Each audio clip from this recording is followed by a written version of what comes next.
ನಿಮ್ಮ favourite serials ಈಗ ಟಿವಿಗಿಂತ ಮುಂಚೆ ಸನ್ ನೆಕ್ಸ್ಟ್ ಆಪ್ ನಲ್ಲಿ ಜಾಲಿಯಾಗಿ ಎಲ್ಲರಿಗಿಂತ ಮುಂಚೆ ನೋಡಿ. ಈಗಲೇ ಸನ್ ನೆಕ್ಸ್ಟ್ ಆಪ್ ಡೌನ್ಲೋಡ್ ಮಾಡಿ ಮತ್ತು ಸಬ್ಸ್ಕ್ರೈಬ್ ಮಾಡ್ಕೊಳ್ಳಿ. ನನ್ಗೀಗ ಸಮಾಧಾನ ಆಯ್ತು. ನಾನ್ ಊರಿಗೆ ಬಂದಾಗ್ಲಿಂದ ನನ್ ಸೊಸೆನ ನೋಡ್ಬೇಕು, ಅವಳನ್ನ ಮಾತಾಡಿಸ್ಬೇಕು ಅಂತ ಕಾಯ್ತಾ ಇದ್ದೆ. ಮಾವ, ನಿಮ್ ಪ್ರೀತಿ ಕಾಳಜಿಗೆ ತುಂಬಾ ಥ್ಯಾಂಕ್ಸ್. ಅಲ್ಲ ಮಾವ, 2 ತಿಂಗಳು ಫಾರಿನಲ್ಲಿ ಇದ್ರಲ್ಲ, ನಿಮ್ಗೆ ಊಟ ತಿಂಡಿ ಎಲ್ಲ ಅಡ್ಜಸ್ಟ್ ಆಯ್ತಾ? ಅಯ್ಯೋ, ಅದನ್ನ ಯಾಕೆ ಕೇಳ್ತೀಯಮ್ಮ? ನಾನು ಯಾವಾಗ ಇಂಡಿಯಾಗ ವಾಪಸ್ ಬರ್ತೀನಿ, ಯಾವಾಗ ಮನೆ ಊಟ ತಿಂತೀನಿ ಅಂತ ಕಾಯ್ತಾನೆ ಇದ್ದೆ. ಅರೆ ದೊಡ್ಡಪ್ಪ, ಯಾವಾಗ ಬಂದ್ರಿ? ಚೆನ್ನಾಗಿದ್ದೀರಾ?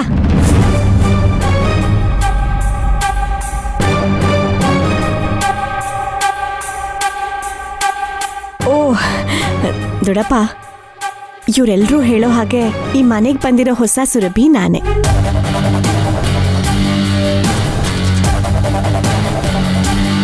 ಸುರಭಿ? ನಕುಲ್ ಎಲ್ಲ ಹೇಳಿದ್ದ. ನನ್ನ ಕೈಯಲ್ಲಿ ನಿಜವಾಗ್ಲೂ ನಂಬಕ್ಕಾಗ್ತಾ ಇಲ್ಲ. ಈಗ್ಲೂ ನಂಬೋದಾ ಬೇಡವಾ ಅಂತ ಗೊಂದಲದಲ್ಲೇ ಇದ್ದೀನಿ ನಾನು. ನಿಮ್ಮೊಬ್ರಿಗೆ ಅಲ್ಲ ದೊಡ್ಡಪ್ಪ, ಈ ವಿಚಾರವಾಗಿ ಯಾರಿಗೂ ಕ್ಲಾರಿಟಿ ಇಲ್ಲ. ಅಂದಹಾಗೆ ಪದ್ಮಿನಿಗೊಂದಿಷ್ಟು ಗಿಫ್ಟ್ಗಳು ತಂದ್ಕೊಟ್ಟಿದ್ದೀನಿ. ನಿಂದೇನು ಅಭ್ಯಂತರ ಇಲ್ವಲ್ಲಮ್ಮ? ಏನ್ ದೊಡ್ಡಪ್ಪ, ಮತ್ತೆ ನನ್ನ ಟೆಸ್ಟ್ ಮಾಡ್ತಾ ಇದ್ದೀರಾ? ಅವತ್ ನೀವು ಸ್ವೀಟ್ ತಂದ್ಕೊಟ್ಟಾಗ ಬಾಯಿ ತಪ್ಪಿ 2 ಮಾತು ಹೇಳ್ಬಿಟ್ಟೆ. ಆಮೇಲೆ ನಾನು ಅಪ್ಪ ನಿಮ್ಮ ಮನೆಗೆ ಬಂದು ಕ್ಷಮಾಪಣೆನೂ ಕೇಳಿದ್ದೀವಿ. ಅಲ್ಲಿಗೆ ನಾನೆಲ್ಲ ಮರ್ತ್ಬಿಟ್ಟೆ ದೊಡ್ಡಪ್ಪ. ಏನೋ ವಿಷಯಗಳಿಗೆ ಆಗ್ಬಾರ್ದಾಗೋಯ್ತು. ದಯವಿಟ್ಟು ನೀವದನ್ನೆಲ್ಲ ಮನಸ್ಸಲ್ಲಿ ಇಟ್ಕೋಬೇಡಿ ದೊಡ್ಡಪ್ಪ. ಪದ್ಮಿನಿ ಮೇಲೆ ನೀವೆಷ್ಟು ಪ್ರೀತಿ ಇಟ್ಕೊಂಡಿದ್ದೀರಾ ಅಂತ ನನಗೆ ಗೊತ್ತು. ನಿಮ್ಮ ಮನೆ ಸೊಸೆ ಮೇಲೆ ನಿಮ್ಗೆಷ್ಟು ಅಭಿಮಾನ ಇದೆ ಅಂತನೂ ನನಗೆ ಗೊತ್ತು. ಪರವಾಗಿಲ್ಲಮ್ಮ, ನಿನಗೆಲ್ಲ ನೆನಪಿದೆ. ಮಾವ, ರೂಪ ಒಂದು ಬದಲಾಗಿದೆ ಅನ್ನೋದು ಬಿಟ್ರೆ ಇವಳು ನಮ್ಮ ಸುರಭಿನೇ. ಆದ್ರೆ ಅದನ್ನ ಒಪ್ಕೊಳ್ಳೋದಕ್ಕೆ ಸ್ವಲ್ಪ ಸಮಯ ಹಿಡಿಯತ್ತಷ್ಟೆ. ಏನೋ ಇಂಥ ವಿಸ್ಮಯಗಳು ನಡೀತಾ ಇದ್ರೇನೆ ನಮ್ಗೆ ದೇವ್ರ ಮೇಲೆ ನಂಬಿಕೆ ಹೆಚ್ಚಾಗೋದು. ಮುನೇಂದ್ರ ಅವರೇ, ನಮಸ್ತೆ. ಯಾವಾಗ ಬಂದ್ರಿ? ಈಗ ತಾನೇ ಬಂದೆ. ನಾನು ನಿಮಗೆ ಫೋನ್ ಮಾಡೋಣ ಅನ್ಕೊಂಡೆ, ನೀವು ಮನೆಯಲ್ಲೇ ಇರೋದು ಒಳ್ಳೇದಾಯ್ತು. ಸರಿ, ಕೂತ್ಕೊಳ್ಳಿ ಕೂತ್ಕೊಳ್ಳಿ.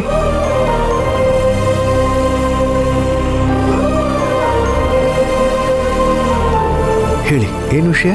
ಇವತ್ತು ದೇವಸ್ಥಾನದಲ್ಲಿ ಪೂಜೆ ಇಟ್ಕೊಂಡಿದ್ದೀನಿ. ಅದಕ್ಕೆ ಮನೆ ಸೊಸೆಗೆ ಹೇಳ್ಬಿಟ್ಟು ಹೋಗೋಣ ಅಂತ ಬಂದೆ. ಏನಾದ್ರೂ ವಿಶೇಷವಾದ ಪೂಜೆನಾ? ಹಾಗೇನಿಲ್ಲ. 2 ತಿಂಗಳು ನಾನು ವಿದೇಶದಲ್ಲಿದ್ನಲ್ಲ, ಸಮುದ್ರ ದಾಟಬಾರ್ದು ಅಂತ ಹಿರಿಯರು ಹೇಳ್ತಾರೆ. ಅದಕ್ಕೆ ವಾಪಸ್ ಬಂದ ತಕ್ಷಣ ಏನೇ ದೋಷಗಳಿದ್ರೂ ಪರಿಹಾರ ಆಗ್ಲಿ ಅಂತ ಪೂಜೆ ಇಟ್ಕೊಂಡಿದ್ದೀನಿ. ಮಾವ, ಟೀನಾ ಕಾಫಿನಾ? ಏನು ಬೇಡಮ್ಮ, ನಿನ್ನ ನೋಡಿದ್ನಲ್ಲ, ಹಾಲ್ ಕುಡ್ದಷ್ಟು ಸಂತೋಷ ಆಯ್ತು. ನನಗೊಂದು ಸ್ವಲ್ಪ ಅರ್ಜೆಂಟ್ ಕೆಲಸ ಇದೆ. ನಾನು ಅದನ್ನ ಮುಗಿಸ್ಕೊಂಡು ನಿಮ್ಮತ್ತೆನ ಕರ್ಕೊಂಡು ದೇವಸ್ಥಾನಕ್ಕೆ ಬರ್ತೀನಿ. ನಕುಲ್ ಹೇಗಿದ್ರು ಆನ್ ದ ವೇ ಇದ್ದಾನೆ. ನೀನು ಅವನ ಜೊತೆ ದೇವಸ್ಥಾನಕ್ಕೆ ಬಂದ್ಬಿಡಮ್ಮ. ಸರಿ ಮಾವ, ನಾನಿನ್ನು ಹೊರಡ್ತೀನಿ. ಸರಿ.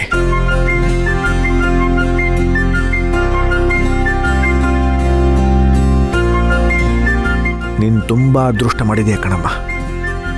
ಸುಮತಿ ಅಜ್ಜಿ ತವ್ರ ಮನೆಗೆ ಬಂದು ಹೋಗೋದಕ್ಕೆ ಈಗಲೂ ಯೋಚನೆ ಮಾಡ್ತಾರೆ.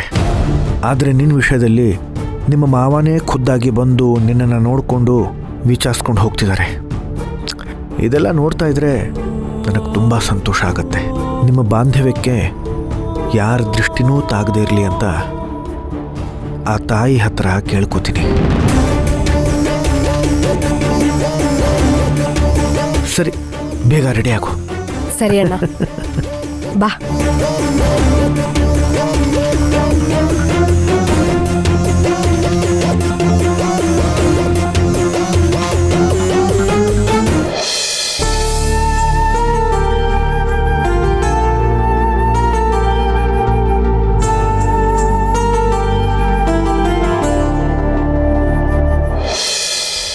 ಯಾಕಣ್ಣ ಬ್ಯಾಗ್ ಸುಟ್ಟಿರೋ ಬೆಕ್ತರ ಓಡಾಡ್ತದ? ಏನಾಯ್ತಣ್ಣ? ತಲಹರಟೆ ಎಲ್ಲ ಮಾಡಬೇಡ ನೀನು. ಈಗ ಫಾರೆಸ್ಟ್ ಆಫೀಸ್ನಿಂದ ಭೀಮಾ ಅಂತ ಒಬ್ರು ಆಫೀಸರ್ ಬರ್ತಿದ್ದಾರೆ. ಭೀಮ ಹೆಸರು ಕೇಳಿದ್ರೆ ಒಂದು ಜೋಶ್ ಬರ್ತಾ ಇದೆಯಣ್ಣ, ಆನೆ ಬಲ ಬರ್ತಾ ಇದೆಯಣ್ಣ. ಅಲ್ಲ ಮಾವ, ನಾನು ಡಿಪಾರ್ಟ್ಮೆಂಟಿಗೆ ಫೋನ್ ಮಾಡಿದಾಗ ಅವ್ರು ಏನೂ ಹೇಳಲೇ ಇಲ್ಲ. ನನಗೆ ತಿಳಿಸಿದ್ರಲ್ಲ ಅಳಿ ಅಂದ್ರೆ, ಅದರಲ್ಲೂ ಕಾಡು ಪ್ರಾಣಿಗಳ